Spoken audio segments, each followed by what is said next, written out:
Shalom teman-teman yang diberkati Tuhan kita Yesus Kristus.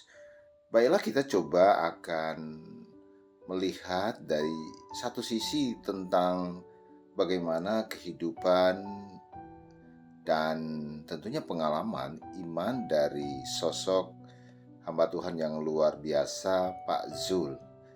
Dan terima kasih buat Pak Zul yang telah menerangkan dengan bijak terkait dengan kebenaran Alkitab. Dan memang saat ini seringkali banyak orang yang ingin coba membandingkan Alkitab dengan kitab-kitab mereka.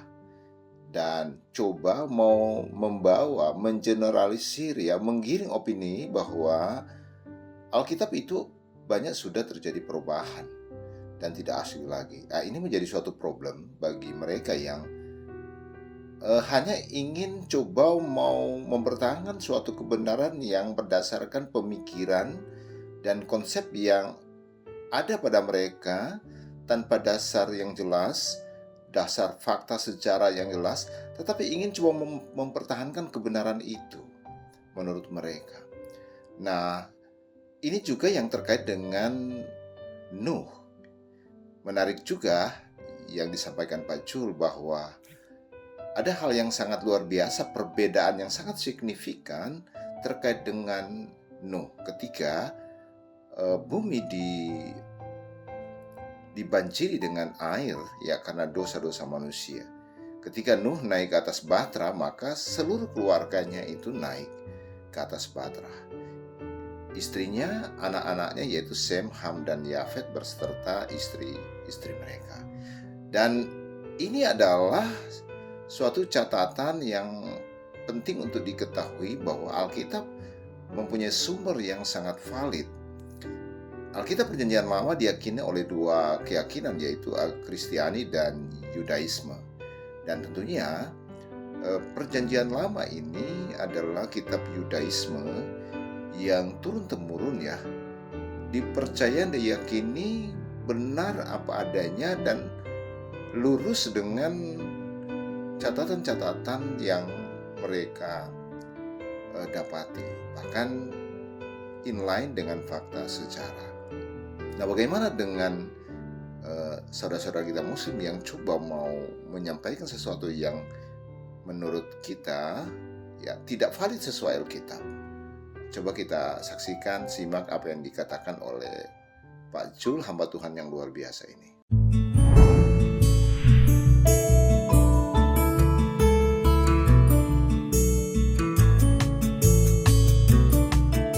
Shalom Bapak Ibu semua, saya sudah pernah sampaikan bahwa para ulama Islam berbeda pendapat tentang jumlah orang yang berada di dalam Bahtera Nuh.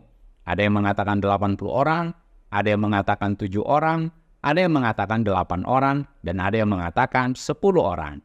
Dan Bapak Ibu bisa search videonya di dalam YouTube channel ini. Dan saya juga pernah membahas bahwa para ulama Islam pun berbeda pendapat tentang umur Nuh. Ada yang mengatakan 1650 tahun, ada yang mengatakan 1050 tahun, ada yang mengatakan 1400 tahun, dan ada yang mengatakan 1020 tahun, ada yang mengatakan 1600 tahun, dan ada yang mengatakan 1450 tahun. Yang videonya juga bisa Bapak Ibu search di dalam channel ini. Nah, kali ini kita akan membahas tentang istri Nuh menurut literatur Islam dan kita akan bandingkan dengan Alkitab Bapak Ibu. Nah, di dalam Islam, istri Nuh adalah istri yang durhaka terhadap suaminya, yaitu Nuh. Dan menurut kepercayaan Islam, istri Nuh dimasukkan ke dalam neraka. Mengenai istri Nuh yang masuk neraka, itu tertulis di dalam Quran surah 66 At-Tahrim ayat 10. Kalau kita baca Bapak Ibu dalam terjemahannya sehingga mempermudah Bapak Ibu memahami isi Quran ini, Allah membuat istri Nuh dan istri Lut sebagai perumpamaan bagi orang-orang kafir. Keduanya berada di bawah pengawasan dua orang hamba yang saleh di antara hamba-hamba kami. Lalu kedua istri itu berkhianat kepada suaminya dalam kurung masing-masing, maka suaminya itu tiada dapat membantu mereka sedikit pun dari dalam kurung siksa Allah, dan dikatakan dalam kurung kepada keduanya, masuklah ke dalam jahanam bersama orang-orang yang masuk dalam kurung jahanam. Nah, mengenai kematian istri Nuh, setidaknya ada dua versi yang muncul Bapak Ibu. Ada yang mengatakan bahwa istri Nuh itu ikut tenggelam dalam peristiwa air bah, dan ada yang mengatakan bahwa istri Nuh itu mati sebelum air bah, yang mana penulis buku Al-Hafidz Ibnu Katsir menggunakan istilah taufan. Nah, mari kita lihat di dalam buku Al-Hafiz Ibnu Katsir, Kisah Para Nabi dan Rasul yang ada di dalam perpustakaan kita ini, Bapak Ibu. Di dalam literatur ini, adapun istri Nuh adalah ibu dari semua anak-anaknya, yaitu Ham, Sam, Yafits, dan Yam. Lalu kita menamakannya Kan'an yang ikut tenggelam, dan Abir. Istri Nuh telah meninggal sebelum terjadinya taufan. Ada yang mengatakan bahwa ia ikut tenggelam bersama-sama orang yang tenggelam. Istri Nuh termasuk orang-orang yang telah dinyatakan kafir. Menurut kalangan ahlu kitab, bahwa istri Nuh berada di dalam bahtera tersebut. Nah, dari buku Al-Hafiz Ibnu Katsir yang saya sudah tunjukkan tadi, Bapak Ibu, dalam Kisah Para Nabi dan Rasul, kita bisa lihat sendiri bahwa ada dua versi yang muncul tentang kematian istri Nuh. Ada yang mengatakan bahwa istri Nuh itu meninggal sebelum terjadinya taufan, dan ada yang mengatakan bahwa istri Nuh ikut tenggelam dalam peristiwa banjir besar itu. Nah, selain itu juga, menurut literatur Islam yang saya tunjukkan ini, Bapak Ibu, bahwa istri Nuh melahirkan setidaknya 5 orang anak yang bernama Ham, Sam, Yafits, Yam, dan Abir. Nah, uniknya, Ibnu Katsir menyatakan bahwa Alkitab menyebutkan Yam itu adalah Kan'an atau Kanaan. Kanaan itu berarti anak Nuh. Nah, tentu ini sangat berbeda sekali dengan apa yang tertulis dalam Alkitab, Bapak Ibu. Nah, kalau kita komparasi dengan Alkitab dalam Kejadian 6 ayat 10, dituliskan di sana, Nuh memperanakan 3 orang laki-laki, Sem, Ham, dan Yafets. Artinya, anak Nuh hanya ada 3, bukan 5. Selanjutnya, di dalam Kejadian 7 ayat 7, dituliskan di sana, masuklah Nuh ke dalam bahtera itu, bersama-sama dengan anak-anaknya, dan istrinya, dan istri anak-anaknya, karena air bah itu. Artinya, istri Nuh itu ikut bersama Nuh masuk ke dalam bahtera. Bukan mati sebelum air bah, atau ikut tenggelam dalam peristiwa air bah seperti yang dicatat di dalam buku Al-Hafiz Ibnu Katsir yang sudah saya tunjukkan tadi, Bapak Ibu. Selanjutnya, di dalam Kejadian 10 ayat 6, dituliskan di sana, keturunan Ham ialah Kus, Misraim, Put, dan Kanaan. Artinya, Kanaan itu adalah cucu Nuh, bukan anak Nuh. Kalau di dalam buku Al-Hafiz Ibnu Katsir yang sudah saya tunjukkan tadi, bahwa Kanaan adalah anak Nuh. Nah, saya tidak tahu, Bapak Ibu, apakah Ibnu Katsir ini mau menfitnah atau tidak. Karena dituliskannya di sana bahwa Alkitab menyebutkan Yam itu Kanaan. Yang saya tahu, Yam dalam bahasa Ibrani adalah laut.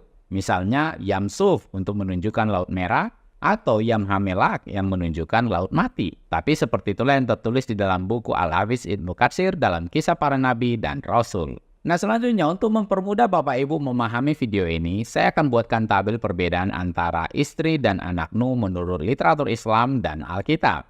Nah, istri Nuh ikut bersama Nuh ke dalam bahtera, artinya istri Nuh itu hidup. Menurut Islam, ada 2 versi, yaitu istri Nuh mati tenggelam sewaktu air bah, atau yang kedua, istri Nuh mati sebelum peristiwa air bah. Nah, istri Nuh berdasarkan Alkitab, ibu dari 3 orang anak, yaitu Sem, Ham, dan Yafits.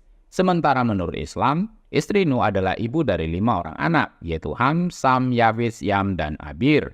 Dan di dalam Alkitab tidak ada catatan bahwa istri Nuh akan masuk neraka. Sementara menurut Islam berdasarkan Al-Quran, dia masuk neraka. Selanjutnya, Kanaan itu menurut Alkitab adalah cucu Nuh dan dia tidak mati tenggelam. Sementara yang diyakini oleh saudara-saudara kita yang dari Islam berdasarkan Al-Quran, Kanaan itu adalah anak Nuh dan mati tenggelam. Jadi kita jangan heran ketika kisah Tuhan Yesus mati itu ditolak habis-habisan oleh saudara-saudara kita yang dari Islam. Setelah lebih dari 600 tahun zaman Tuhan Yesus pada waktu menjadi manusia. Karena kisah nabi-nabi pun yang dijelaskan dan diyakini oleh saudara-saudara kita yang dari Islam, itu sangat berbeda sekali dengan apa yang tertulis di dalam Alkitab. Meskipun namanya sama. Jadi, ketika jumlah orang-orang yang selamat dari bahtera Nuh saja berbeda-beda versi, umur Nuh pun berbeda-beda versi. Bagaimana istri Nuh mati pun berbeda-beda versi. Tetapi, ada teolog maling atau pemulung yang menganggap keyakinan mereka yang lebih benar dan akurat daripada Alkitab dan mengatakan bahwa Alkitab itu tidak seakurat dengan kitab suci mereka. Bagaimana respon Anda untuk hal itu? Silakan tuliskan komentar Anda. Demikian yang bisa saya sampaikan, Bapak Ibu. Semoga menjadi berkat dan menambah pengetahuan dan wawasan kita semua. Jika Anda terberkati dengan konten-konten edukasi dalam channel ini, mari dukung terus channel ini, Bapak Ibu, supaya tetap eksis dan mengedukasi banyak orang. Channel tidak biasa, channel edukasi Kristen dan murtadin bagi kemuliaan Kristus di Indonesia maupun di bangsa-bangsa. Jangan benarkan yang biasa, tapi biasakanlah yang benar. Tuhan Yesus memberkati.